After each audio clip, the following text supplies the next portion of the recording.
Two trucks having sex. Two trucks having sex. My muscles involuntarily flex. Two trucks having sex. Two trucks having sex. My muscles involuntarily flex. Two pickup trucks making love, American made. Listen up, Autothoughts and Decepticlowns. You are listening to Prime Cuts, a non-linear history of the Transformers franchise on television. I'm one of your hosts, Nero. I'm your other host, Audrey. And Energon we're over halfway through now, so that's nice. And next week we won't be recording because it's my birthday and I'm not doing this. Well, funny story about that.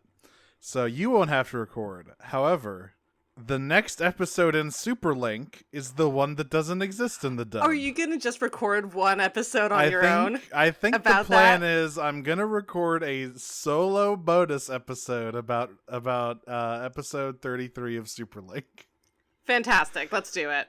And it'll just be me playing solo and talking about this weird thing that happened. Because I was about to say, we're more than halfway through, and I was going to say, and for me, further than Nero. Yes. Yeah, we're about to hit the, we've been entirely in sync until now, but that is about to change. That is a very funny way of doing that, actually. So, we're not there yet, though. We have 3 episodes to talk about. We actually have a story arc to wrap up, for once. Yeah, we do. So... Which, I don't care about at all. Well, yeah, I never said it was a good story arc. Yeah.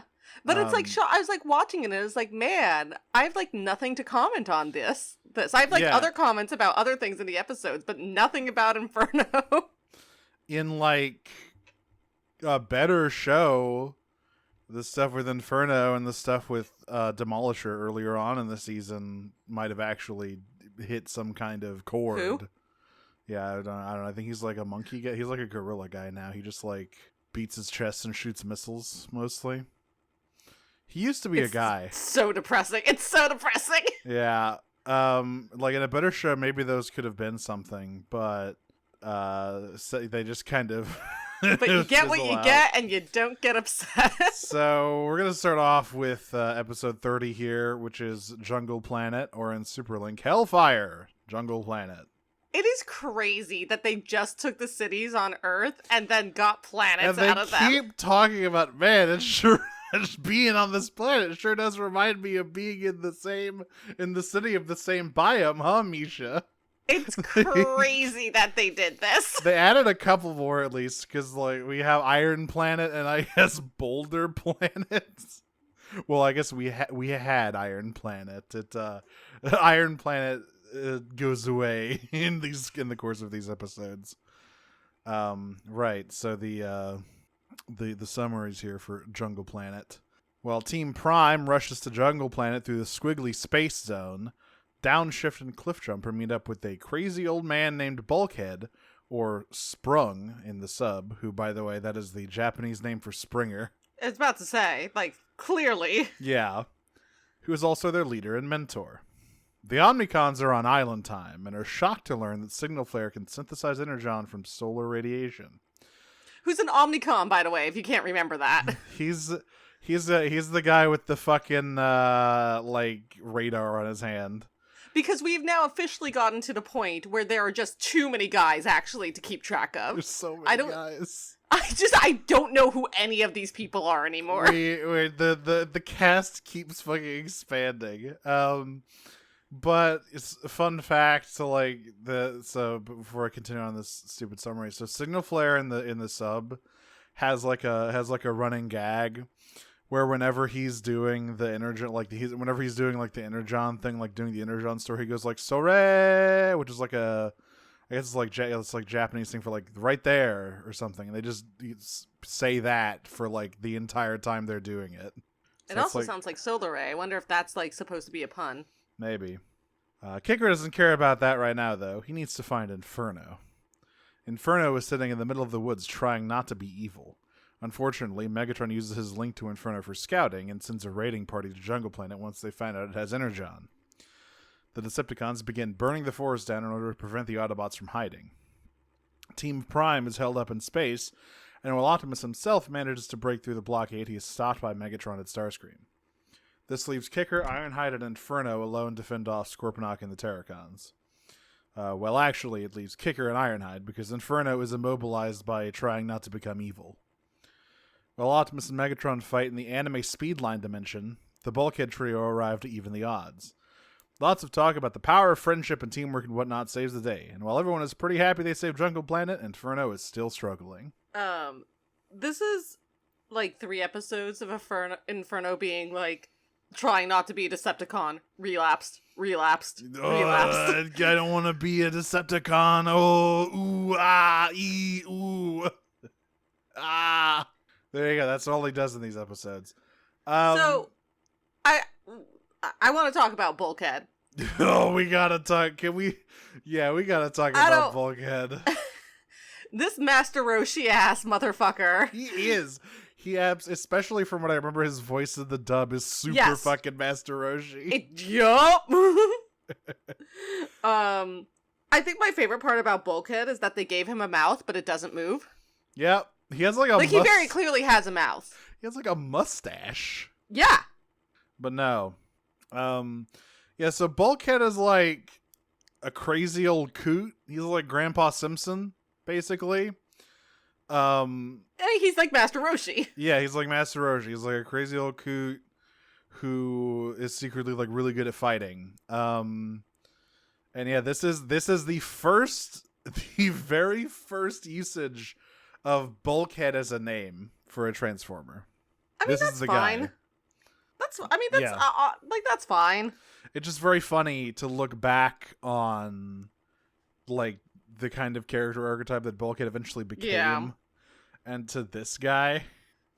Speaking of character archetypes, and like who they become, they are still switching downshift and Cliff Jumper's names. It takes them a while to figure out who's who.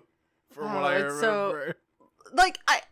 This is like hopeless for me. There's way too many guys. None of them are distinct. They can't call each other by the right names. And when they do call each other by the right names, sometimes they turn into different guys and then get new names anyway. I'm fucked. Like, it's game over for me. There's literally no way I win at this point. I don't know who any of these characters are, and I do not care. It's a vague collection of shapes and colors. Literally, I can barely even tell, like, the original, like, Team Prime anymore. It's like watching G1 after you've been hit in the head with a fucking nightstick. I hate this. You have a severe concussion and you're trying to figure out which one of these fucking Autobots is which. Is that Cliff Jumper or Downshift? Oh, God. Like, is that Inferno or is it Skyfire? Fuck, I don't know. I literally don't know anymore. But yeah, Bulkhead. So, alright. We gotta talk about Bulkhead's main avenue of attack. I mean, that technically wasn't wrong. That's what he's called in the sub. Yeah, I know. I know. But Bulkhead, he's got hips that just don't quit, is the thing about him. I don't know why. Literally the only comment I have from this episode, there's not much. All I can think about is Optimus getting his ass absolutely beat to hell. He's got a bad record against Megatron in this show. Megatron eviscerates him. He doesn't even fight back. He just sits there and gets Explosion Doc gift 50 million times. They use the same shot of Megatron blowing Optimus up in the anime Speedline dimension like 4 times in this episode. It's so bad. And like, Explosion Dog GIF gets used there a lot, but it also gets used everywhere else. Yeah. It's just like half this episode is Explosion Dog GIF. They had to do that shot 4 times in a row so they could get the hand animated shot of Scorponok looking smug. Oh my god. When Kicker bonks him with the Energon Saber. Oh yeah. He was so smug they just had to draw him properly. Yeah, I mean, like, it's this episode at least has like things happening in it, which is more than I can say for the next one, which is literally a waste of fucking time. So You know. I Yeah, I mean, a planet gets destroyed.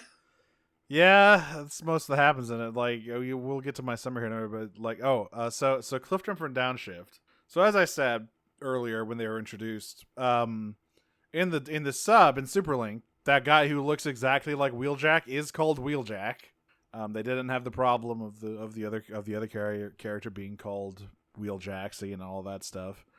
And Cliffjumper's name is Overdrive. I mean, whatever. I don't remember anything about their voices being interesting at all in Energon, but No, that's the other thing. They also all sound the same. These Yeah. like they all sound Canadian. except for Snowcat, who Yes. sounds like living hell. Except you can always tell when Snowcat's around because he's shilling fucking Ricola. So in Superlink, like everyone's voices definitely sound way more different. Cliffjumper has like a cool DJ thing. He's always saying like "yo" and "check it out" in English, kind of like fucking Scratchman Parappa the Rapper, Scratchman Apu from One Piece. He's always saying that shit. Wheeljack has like a weirdly breathy voice. He kind of sounds like this. It's very off-putting. It's like A little erotic for you. Yeah, it's like, is he doing ASMR? What the fuck is going on here? Like, ASMR, I blow up your brain. Also, speaking of Wheeljack or Downshift, this is the first Or Cliffjumper. or sometimes Cliffjumper. This is the very first time we ever see an example of power linking giving the combined form something unique. Because when people power link with Downshift, they can move really fast. I didn't even notice that. Actually. Yeah. I just actually in a show, I think we've mentioned this last week, but in a show with like very bad power linking looks, Downshift is by far the worst pair of pants. Oh yeah, he clashes with everything. It looks like someone took like two very distinct Lego people and like cut them in half, like pulled their torsos apart and put their legs on each other's bodies. Yeah, he does not color coordinate with anybody, even like loosely. It's like really like harmful to the eyes. Yeah, because he's got the same deco as G1 Wheeljack, which means he is white and gray with like red and green racing stripes. And the stripes, I cannot emphasize enough how the stripes just cut off right at the waist. Yeah. It looks so bad. It's so distracting. God, every power link design looks like complete ass. It's kind of insane. Like from a silhouette standpoint, it's not the worst. No. But from just like the color combinations, I'm like, oh, this is god awful. Like truly intolerable to look at. Yeah. It's no good. But anyway. Yeah, like this is the first time we see power linking imbue like a different ability on people. I don't know. Good for them. Why they haven't done this before. Why don't other characters have like special abilities they give to their friends? Why doesn't power linking with Inferno give you like fire powers? You know? You do something to make it seem cool. It's not cool visually, so you gotta do something. But no. More Scorponok stuff, I guess. That's still an ongoing thread. Yeah. The more interesting stuff with Scorponok happens in the third episode, though. That's true. Here he just beats the fuck out of Ironhide and looks smugly at Kicker while he I think Kicker definitely gets the shit beat out of him by Scorponok too. That was very funny. I don't really know what he was hoping to accomplish hitting him with that stupid dinky little Energon saber. But, you know. I mean, listen, we see that it does at least, like, it can cut through trees pretty easily. So, you know. But a tree ain't a robot. No, I know, but I'm just saying, there's reason to think that, like, it maybe could have done some damage. I'm sure it's like a sharp sword, but it's just one of those things like, you know, the Star Saber was this legendary sword. It was super powerful and all this stuff, and now we have this fucking... It's basically just Kicker's, like, hoverboard that he can sometimes use to cut through vines. My only other thing is that I do like Island Time Omnicons. That's good to me. They're fucking chilling. They truly are. Good for them. They should always be chilling. I love those guys. All right. If that is all for Jungle Planet, which is... it's going to get really confusing. All right. It's very funny that this episode is called Jungle Planet because that is one of the planets from Cybertron as well. It's whatever. It's literally all, whatever. It's all fucked. Let's talk about episode 31, which is for some fucking reason titled Bulkhead. Yeah, you would think it'd be the last one, but it's not. It's this one. Yeah, the Japanese title is Now Sprung Arrives. Like he already got here. Has sprung. He also doesn't do anything in this episode, but then again, neither does anybody else. All right. This is the shortest summary I've ever written for this fucking show. It's bad. Now that a stable connection between the Rift and Cybertron has been established, it's time to rustle up some damn energon towers for Alpha Q's planets. First one being Jungle Planet. Hotshot and Downshift go through the space bridge to find Dr. Jones, while the rest of the Autobots ready Jungle Planet for its tower. What follows is an extremely long and uninteresting action sequence. Bulkhead does a couple of things, which is, I guess, why the episode gets named after him. In the end, the Energon Tower gets plopped down, and Kicker tells Misha that he's following in his dad's footsteps. This is portrayed as a good thing somehow. I only have one note, and it's about David K. kind of flubbing a line. Look, he's allowed on this show. Nobody was fucking... So I have two lines. Okay, so the line he flubs is like, I can't remember what he's trying to get Snowcat to do, but he says, if you don't do it, I'll give you something to be afraid of. Afraid? And I was like, oh, David K. Oh dear, I said afraid. Can we retake that? Nope, sorry, we gotta shit this one out immediately. Something to be... I mean, it's like kind of like a rolled L, so it's a little closer to an R that I did, but it was definitely like an L and not an R, you know? Afraid of, or something. Afraid of, yeah, something like that. Very funny. The only other comment I have is Alpha Q at the beginning being like, destroy my planet once, shame on you. Destroy it twice, shame on me. I didn't even put it in the fucking... they destroyed his planet again. R.I.P. Iron Planet, gone too soon. Fucking Arms of the Angels AMV over all of the shots of Iron Planet. Remember when Shock Blast blew up all those rocks? But yeah, all that iron. Literally, okay. But Alpha Q goes into it like, no, I'm having a traumatic flashback, not another planet. It's like, all right, well, no one was living there, bud. It was literally a fucking planet of metal. Like, it isn't even... Hey, so was Cybertron. It is, yeah, but it's not... I guess it is a planet of living metal, but there's nothing interesting on it. Like, at least Jungle Planet has a bunch of life, and presumably Ocean Planet does too. Like, one of these is just a planet made of rocks. But yes, I've noticed like a couple of times there will be episodes where it really just feels like the previous one again. Like, that's happened a few times in the show. And it's like, you guys didn't have fucking 51 episodes to fill. Like, if we're doing this shit. This fucking action sequence is like the whole episode, and it's so fucking boring. Yeah, I don't have any other notes on this. Does he now, anything to be fair, happen? I had my plumber in while I was watching this, working on my pipe, so I was not giving it my full 100, but... This is where we get the hip shaking. Yeah, there's just literally nothing happens in this fucking episode. Like, at all. They just fight, and then they put up an energon barrier. Like, the Inferno plotline isn't even fucking moved forward at all. Like, yeah, no. The barrier does incinerate everyone, which is pretty funny. Yeah, barrier blows everybody up, as per usual. So that's one planet down. However many more to go, because... once again, everything in here is very vaguely defined. Who knows how many planets there are? There could be any number of them. Because we get introduced to 2 in the opening of the next episode. With Rock Planet and Blizzard Planet. I guess it was Tundra City. I feel like Blizzard City is basically Tundra City. Yeah, but Blizzard, yeah, that's what I mean. Like, there's a Blizzard Planet because there was a Blizzard City. We just have to put all the cities in space. Right, yeah. So that Kicker and Misha go, man. Doesn't this remind you? Crazy stuff.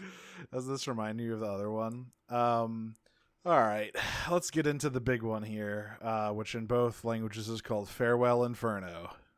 Beloved character. So impactful. The Autobots... I mean, listen. I feel more about this death than any of the other ones. What if I told you this gets undone in like 2 episodes? Of course it does. Like he all the says other he'll be ones? back. Yeah, like all the other ones. They put him in a new body. He doesn't do anything else for the rest of the show. Just like everybody else. I knew that was going to happen because we didn't see his corpse, and he literally says, "I'm going to be back." Yeah, so, like, obviously he's going to come back. Man, I still care more about what happens to him than what happened to fucking Padlock. Padlock! Alright. The Autobots are attempting to set up all of Alpha Q's remaining planets with Energon towers. During the setup on Ocean Planet, the Decepticons attack. During the battle, Megatron continues to haunt Inferno, trying to get him to turn. Thankfully, the Energon tower gets turned on before this can come to fruition, and the Decepticons retreat. However, Mirage does some sneaky maneuvering and manages to hit the tower at its weak spot at its base, destroying it. As the Autobots prepare to redeploy another tower, Inferno is going to try a dangerous gambit. He will purposefully give in to the Decepticon corruption in order to draw Megatron and the others towards him and away from the tower. Rodimus thinks this is extremely dangerous, but Optimus has faith in his most steadfast and stoic soldier. Jetfire, Ironhide, Signal Flare, and Kicker are there to supervise him, trying to convince themselves that it's just an act. However, that becomes harder and harder to believe as Inferno goes berserk, firing randomly to draw the Decepticons out. When Signal Flare launches a star at Inferno to turn him back, it instead causes him extreme pain, indicating that he has indeed fully turned into a Decepticon. The cons split up, half of them going towards Ocean Planet to try and destroy the tower, the other half staying to deal with Ironhide and Jetfire. Inferno manages to hold on to his Autobot ideals, stopping Starscream from attacking Kicker and tackling them both towards the Energon Sun, intending to kill both himself and Starscream to purge the corruption from his system. Scorponok frees Starscream and briefly hears Alpha Q speak to him once more. He retreats from the Energon radiation before that can truly take hold, and the Autobots watch as Inferno slowly floats into the fiery Energon Sun, content that he can die a true Autobot.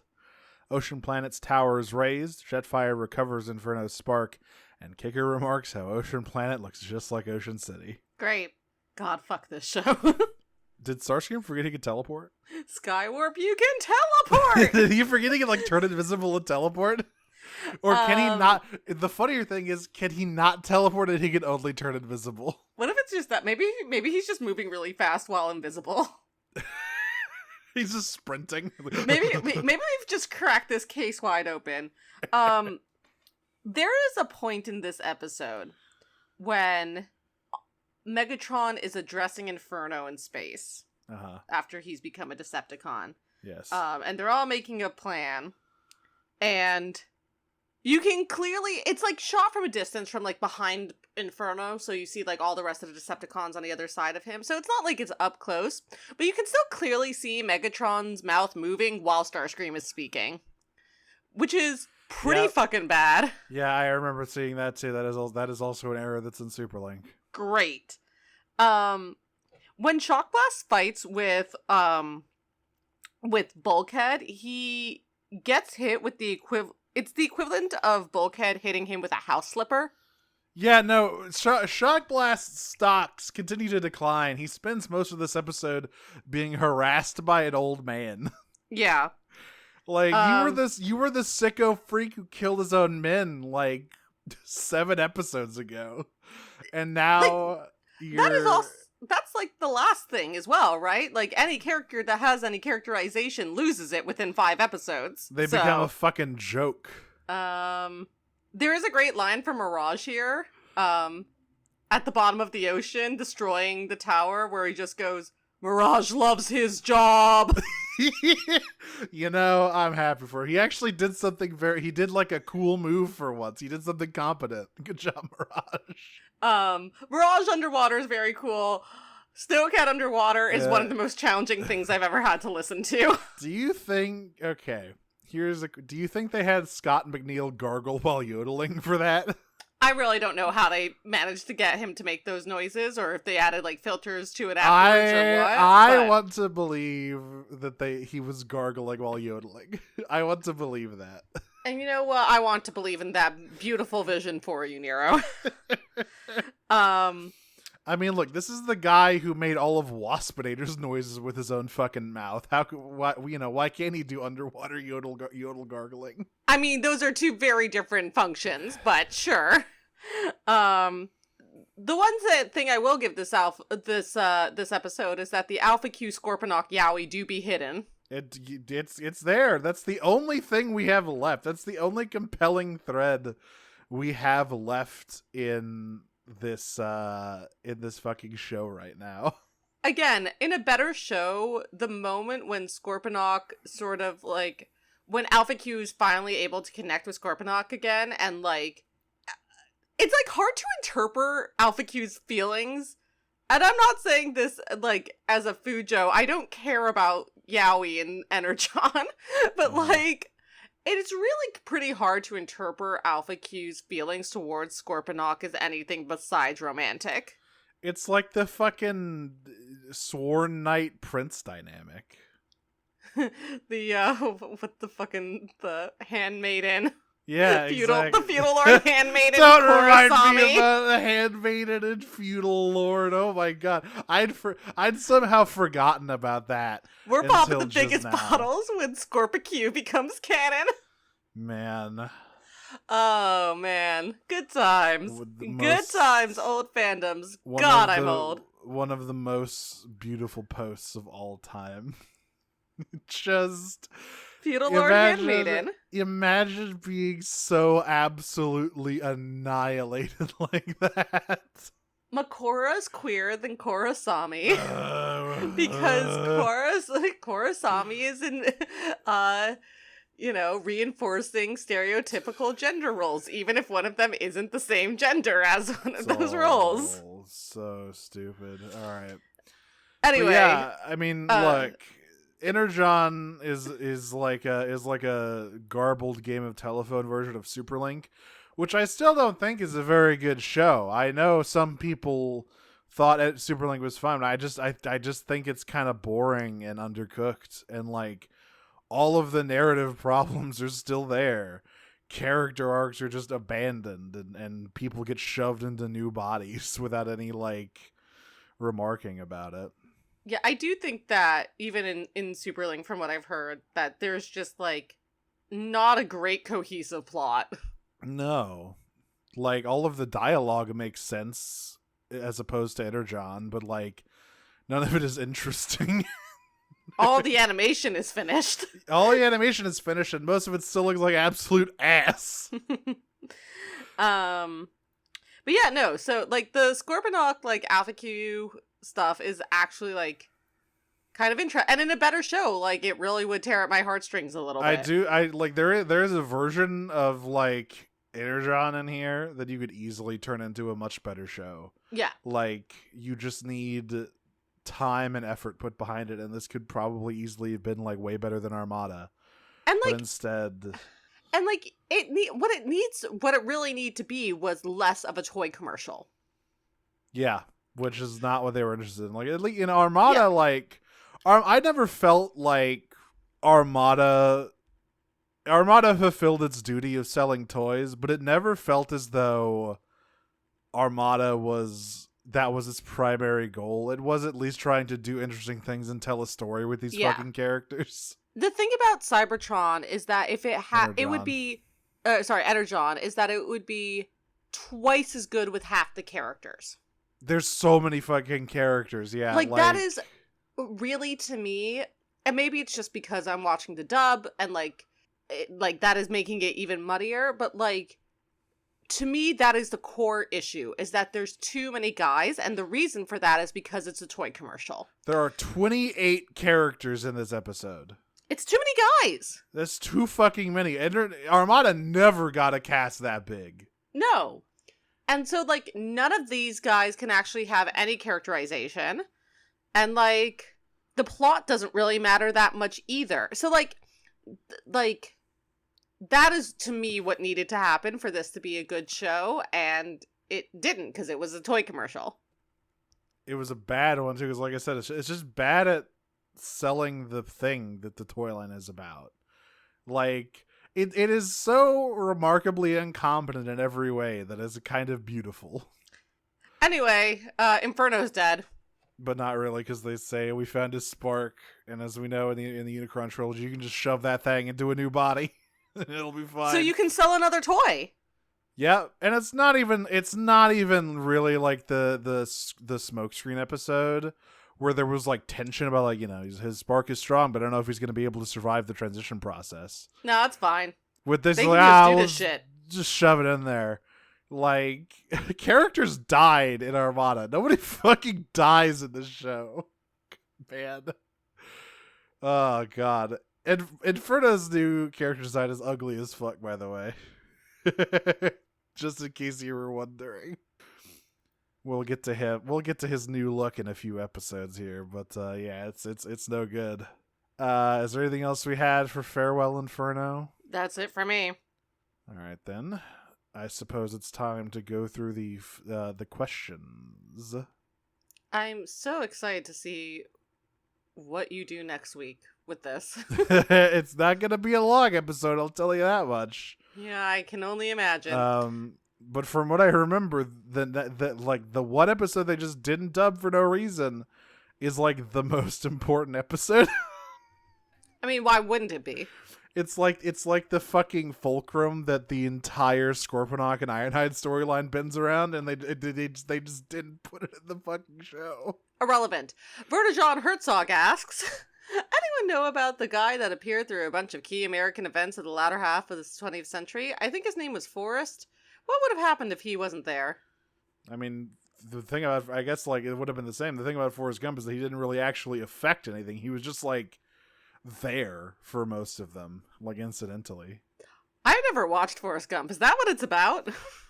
I mean, I haven't either, but I know the base. It's just a thing where it's like, it's this guy just, like, kind of bumbling his way through life and, like, ending up in big historical moments. Like, on accident. And, like, it's not as though he's, like, some big important link. It's just sort of like like, the character just kind of recurs through history using these big moments as, like, a fucking thing. The author of, because it's based on a book, the author wrote a sequel book because he was mad about the movie. He didn't like the movie. So he wrote a sequel book, and in that one, Forrest Gump helps invent new Coke. And in that one, Forrest Gump goes on a murder spree. And meets Tom Hanks, the actor. Fantastic. And it's just like a bunch. It's way. I think he meets with Saddam Hussein. Fantastic. Perfect. Great. Nero from Disney Minus asks, would you rather be a shirt, pants, or boots and gloves? Oh, man. I guess a shirt. I feel like pants just seems... We never get any insight onto what it's like to be power linked, but I can't imagine it's very pleasant for the pants. I think we've talked about this. I literally thought you were going to say be power bottom, as in pants. Move on to the next damn question. Since Shockblast was punished for giving humanity fire, how long do you think it'll take for the bird Terracons in Inferno to eat all of his organs? Wait, where did you see that? What? I think you skipped a couple of questions. No, I didn't. I went back from the ones from last week that we didn't do. I will say, Shockblast does meet a horrible fate in this show. It's not quite like that, but it is. He does die badly. So, but yes, I also had the thought, Veer, that he looked like Prometheus. Should there be a Beyblade Transformer? No. Oh God. Isn't that just kind of what Bakugan are? They're kind of the like Beyblades and Transformers combined. I know they're like Marvel. I guess, but with like Yu-Gi-Oh as well. It's just every like successful franchise smashed into one. It's like it's not a bad idea. Yeah, it did pretty well from what I remember. It's like, you know, just like put them all in one basket. Kids will buy it. Yeah. And then also from Veer, thoughts on Megatron turning Inferno into one of his Discord kittens? God damn it. That is what happened, and I'm gonna kill you for saying that. Veer. I'm gonna fucking raging demon you. I don't know where you are, but I'm gonna float my way across the country to find you. You know where Veer is? In our comlink channel right now, putting down 60 more questions for this episode. Why are you a freaks all asking so many questions about Super Literally Link? as we're doing this. You're all sick in the head. But yes, he did. That is a way to describe what Megatron did to Inferno. Cass asks, funniest Autobot to have an emo phase, Bumblebee. Oh, I forgot to mention this. The reason I put this in here, did you notice this? When Inferno is turning into a Decepticon, he gets big eyeliner. He gets like long black eyeliner trails. Yeah, I did. I thought you were just eyes. Talking about his general fighting of the no, I saw that. I was like, curse. I thought I saw that. I was like, oh my god, he's turning into an Evanescence song. That's amazing. Hey, listen, in 2 episodes they're gonna bring him to life. Wake me up inside. If you met a Power Link duo in your way to Jungle City and only one lied while the other only told the truth, how would you get them to tell you which way to Jungle City? Well, the pants can't talk. Also, like, the answer to this is well established. You ask them who the other person would say is the correct path, and then you go the other way. Yeah. We've solved this riddle! It's been solved. This is like the Sphinx, like, 4 legs in the morning, 2 legs in the afternoon, 3 legs at night thing. We know this. Or you ask which one of them is on top, and if it's the one on top that says I am, then you ask them which way to go. Like, it's easy. It ain't that hard. Baby shit. Sidewinder Sabrina asks, how are you feeling about our oldest bulkhead scene on the podcast? You know what? He's fine. Like, he's definitely one of the Energon characters with more personality. Like, honestly, he's fine, and given the fact that he is a predecessor to all the other ones, like, I can't even talk about, like, personality assassination or character assassination or anything like that. He's fine. He's fine. It's really funny that he's Springer in Japan, though. It is funny that he's Springer. I was like, is this supposed to be Cup? No. You'd think so, but no. I guess, he's a green helicopter, so it's like, well, I guess this is Springer. Great.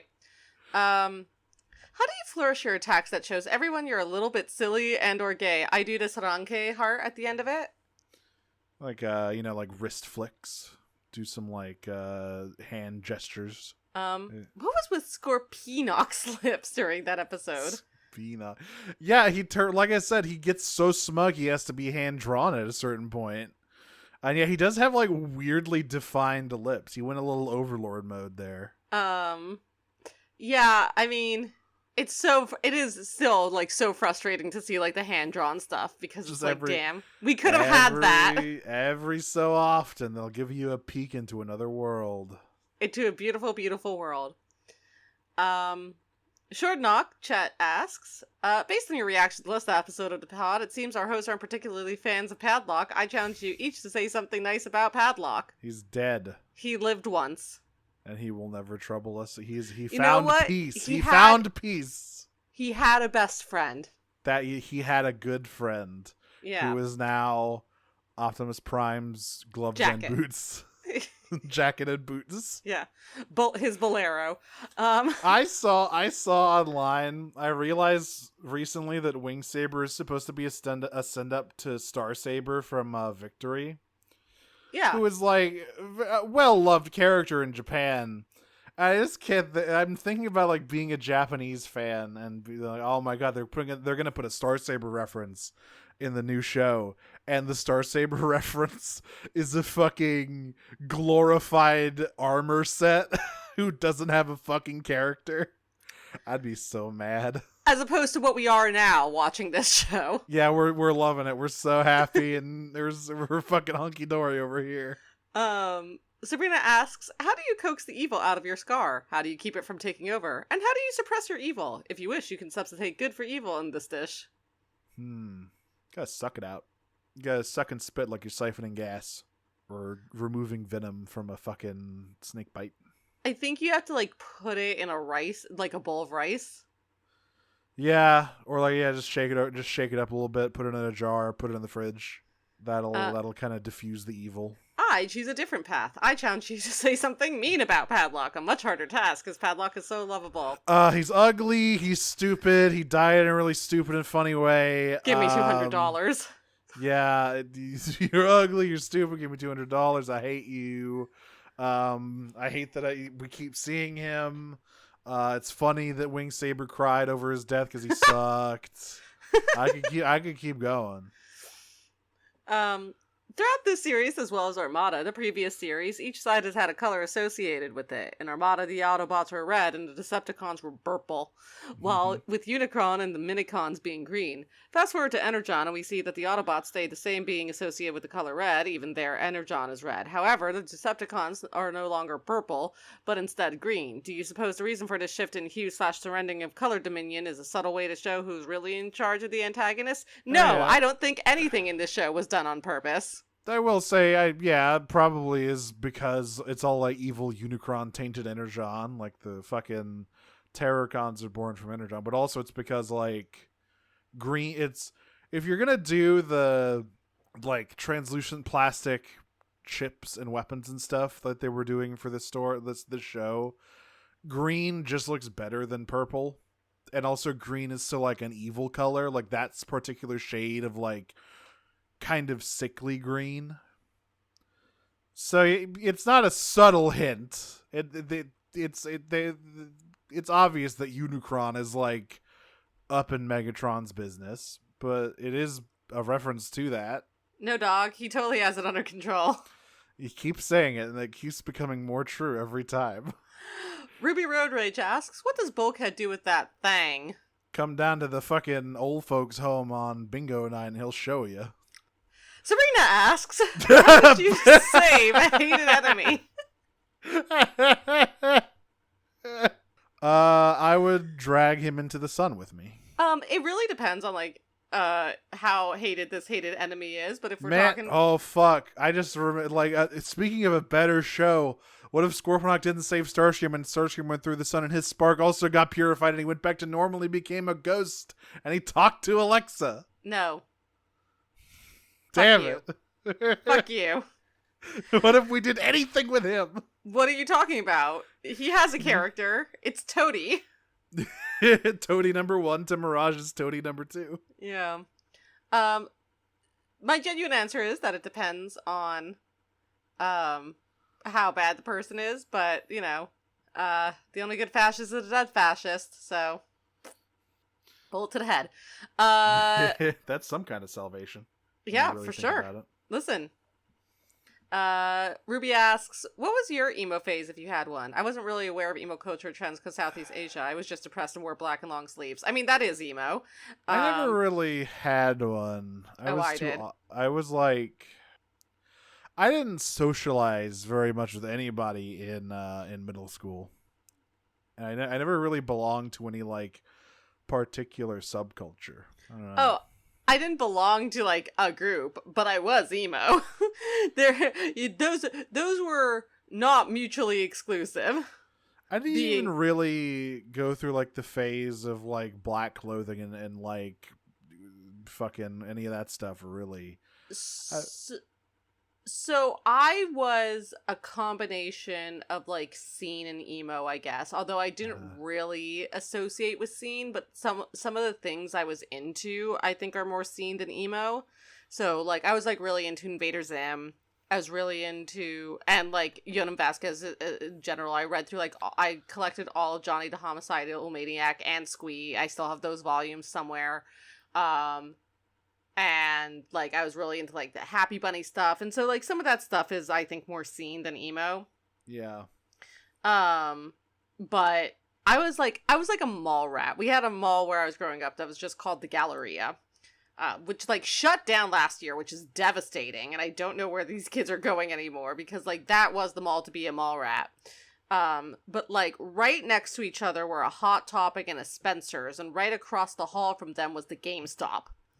So it was really like a one-stop shop for like teeny bopper mall rats.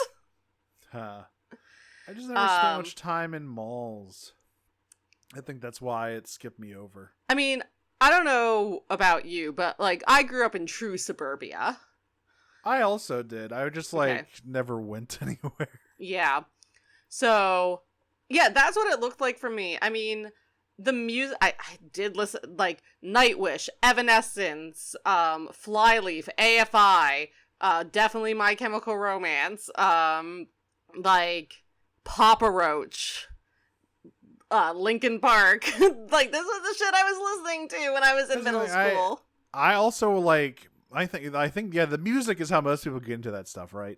And I just didn't listen to, like, music in middle school. I was just sort of this, I was like, I guess I was trying to fade into the background as much as possible. I have no interests. It's so funny because, like, I didn't really listen to music that much, and I still don't. Like, I listen to music the same way I listened to music 2 decades ago. Which is, I turned 33 in a week. But, like, to the extent that I did listen to music, like, that is what I was listening to.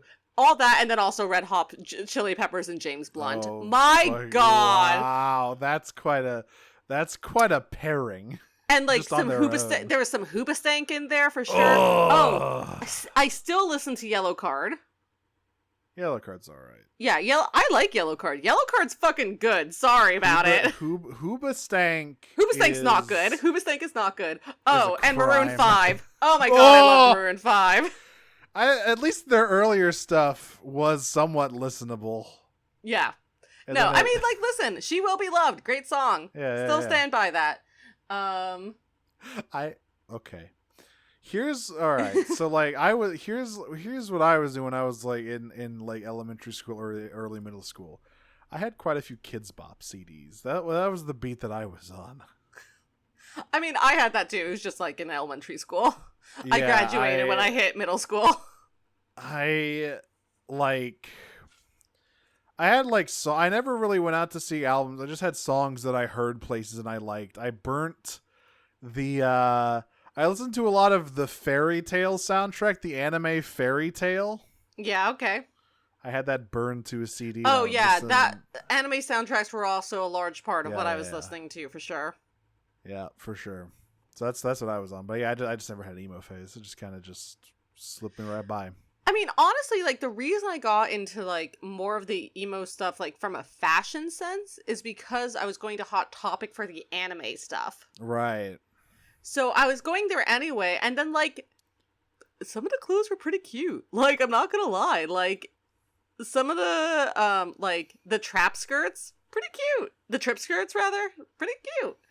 Anyway, Slipstream Sam asks, if you put every bulkhead in a bar together, how long is it until they're thrown out and for what? Well, I mean, okay, so we have three bulkheads, right? I think 2 of them get thrown out for property damage. One of them is on purpose, one of them is on accident. And old bulkhead gets thrown out for lewd behavior. Yeah. He's waggling them hips.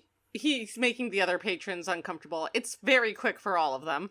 Mm-hmm. It doesn't last very long. Veer asks 50 million questions here. Which, again, cannot emphasize enough. Veer put in while we were doing these questions. When Megatron spent a whole episode shooting Optimus at point blank range, do you think Optimus was just tanking the shots, or was he dying and reviving between shots? Wing Saber just giving him a defibrillator every time. That one's really funny, so I choose that one. That's pretty funny. Audrey seems not to be having a good time with Energon. May I suggest bumping up the video speed to 1.5? I wish I were actually able to watch videos at all. Like, I would not be able to do this show at all if I did that. I don't get people who I understand. My attention span is quite bad. I'll say that.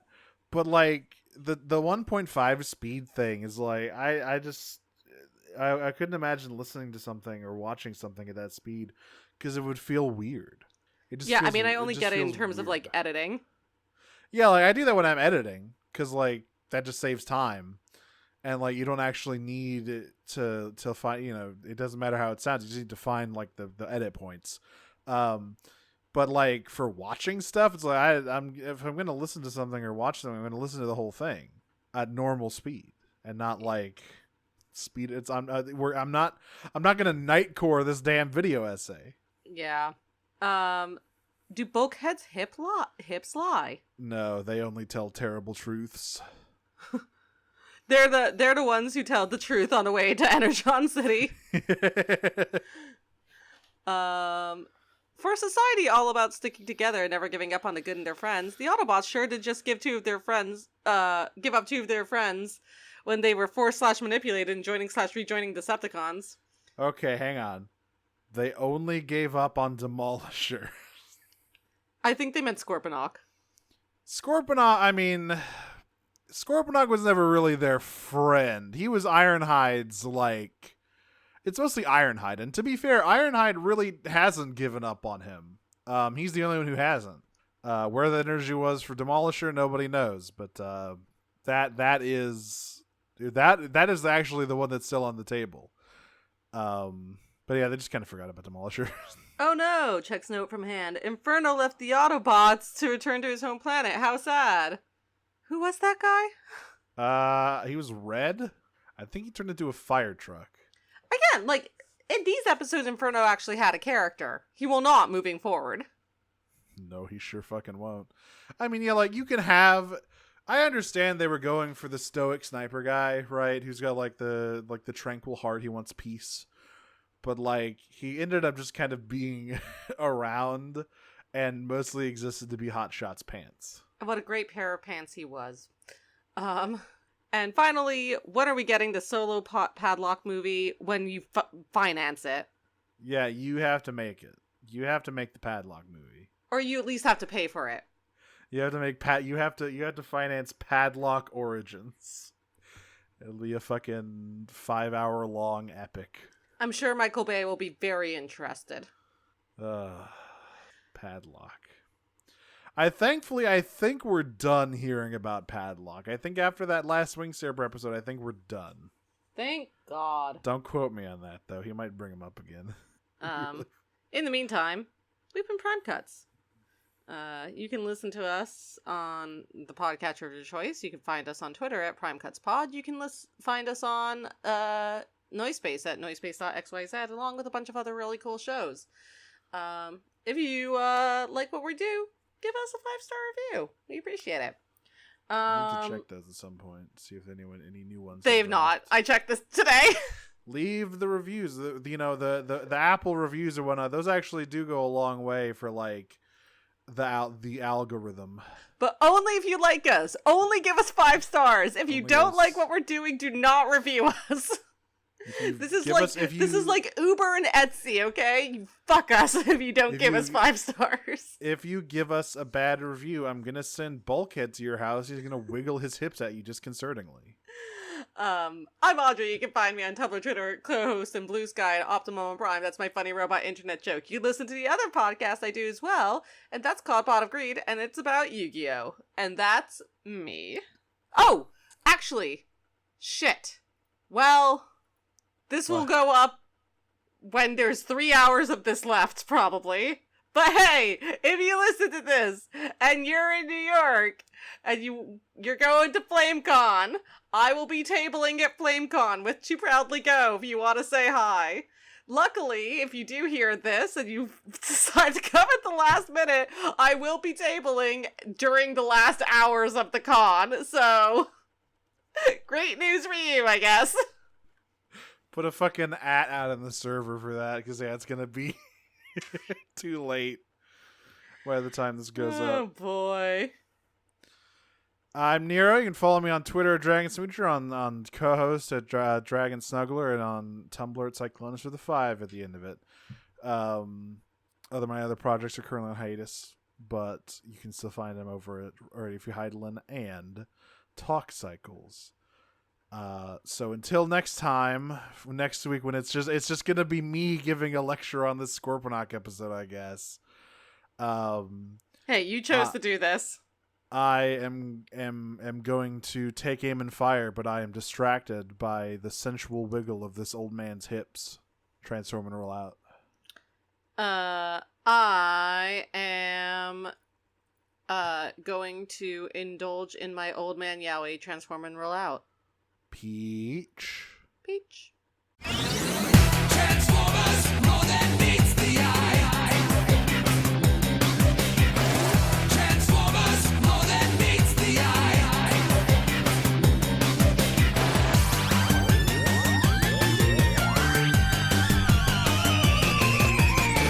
Transformers, robots in disguise. Transformers.